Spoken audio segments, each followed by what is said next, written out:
Сатал. На улице, как мы видим, достаточно низкая температура. У меня немного замерзает уже стекла, насколько там мороз. Подъезжаем в центр Сатала. Вот на заветный поворот. Подъезжаем к правлению. У нас же есть правление, члены правления, ну, они взяли как бы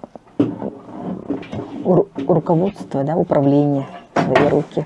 Ну и плюс даже членам правления нам помогают сами жители, создаются инициативные группы. Как бы народ, наоборот, сплотился. У нас сейчас с каждого квартала уже по несколько членов объединяются в одну группу общую, да, для решения общих вопросов. У нас же очень много людей тут проживает, очень много участков, и как бы 2-3 человека не могут вот это, со всем этим справиться, да. И вот сейчас мы как бы объединяем людей с разными проблемами и с разными ситуациями. Все-таки Сатал живет, действует, даже остановка работает, да? Конечно. У нас автобусный маршрут же даже ходит. Мы обслуживаем эту дорогу. То есть, если мы эту дорогу не обслужим, автобус перестанет ходить. А зимой остановку, ну, то есть там маленькие дети ездят, ну, пожилые. Не стоять же им на улице. Вот мы остановку построили, мы ее от это, освещение, отопление. У нас даже дворник есть, который там убирается. Хотя этой остановкой пользуются, то есть не только жители Сатала. Вот у нас такие общие расходы тоже есть.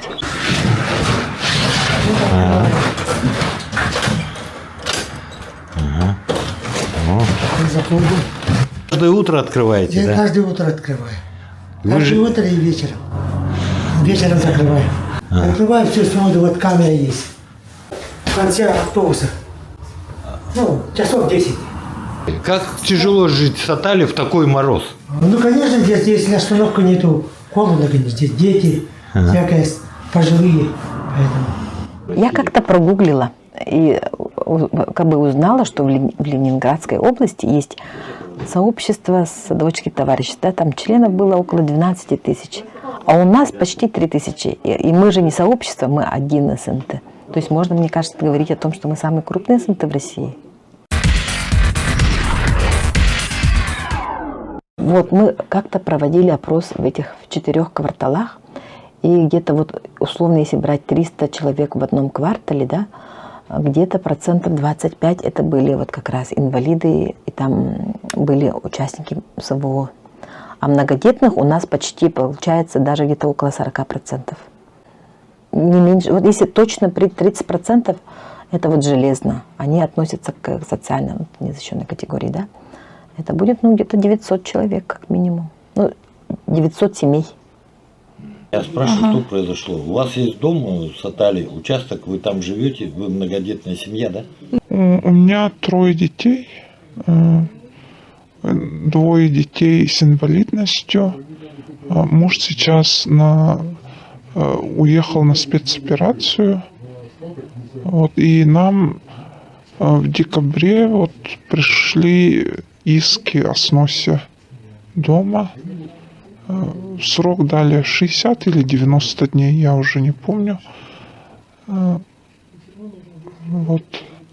А так мы члены Сатал с 2018 года. У нас есть договор с Якутскэнерго. Мы также пытались оформить дом, но из-за то, что С1 пока вот не получается. Вот для вас, да, в декабре получить перед Новым годом иски, это шок, да? Да, был шок, конечно. Посреди зимы вот то, что пришли иски о сносе. Вот, я вот не знаю, что делать, к кому обращаться, когда вот с мэрии вот приходит такое. Да, они сплошняком отправляют иски. И у нас там даже были иски отправляли каким-то таким, да, ну, даже были умершие граждане даже, которые у нас наследники не подошли.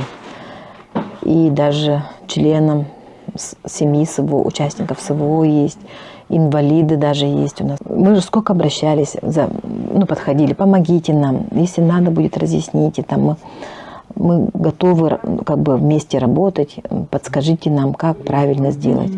Нет, у нас даже записаться на прием к заместителю главы, там целое дело. То есть, приходится тогда только в правовом поле решать такие вопросы наши. Сам мэр говорит на встрече, говорил, только через суд. То есть, получается, мы судимся. По закону у нас, например, правила землепользования города Якутска же не соответствуют генеральному плану. И там 33 статья Градостроительного кодекса обязывает главу местной администрации привести в соответствие. На что мы не раз обращались, в мэрию, чтобы они привели в соответствие. У нас год, даже больше года уже мэрия, она не приводит. И в конце, с августа, у нас, получается, они мотивировали это тем, что якобы у нас самовольное строение. И пошли суды, которые суды, наоборот, говорят о том, что эти строения не самовольные. Тогда как будто бы уже должна же администрация окружная привести в соответствие свои правила землепользования. Но пока еще этого не сделано. Если бы сейчас нам просто правила землепользования город привел бы в соответствие, у людей появилась бы возможность наконец-то оформить свои земли, оформить правоустанавливающие документы на свои дома. Тогда можно было бы и газ провести, а не отапливаться электричеством. И долг бы не наращивался перед Якутскэнерго, потому что электрокотлы, они там, много же, получается, забирают. В общем, всего лишь там надо просто правила землепользования просто поменять. То есть то, что в законе прописано, они должны были это сделать. И все, остальное мы сами все сделаем.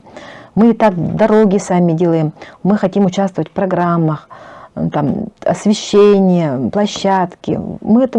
Люди сами готовы благоустраивать свои территории. СМИ телепрограмма «Точка взаимодействия» предлагает стать спонсором телепередач. Станьте спонсором СМИ телепрограммы «Точка взаимодействия». Ваш логотип и ролик будут размещены в телеэфире и социальных сетях телепрограммы. Наши передачи смотрят и любят. У нас много друзей. Мы ждем вас. Медиацентр «История» и мы приглашает в мир видеопроизводства исторического парка «Россия. Моя история». Мы предлагаем интернет-трансляции, многокамерную съемку, услуги видеооператоров, фотографа и режиссера монтажа, а также создание видеосюжетов и телепередач. Ждем вас по адресу город Якутск, улица Уткина, 5.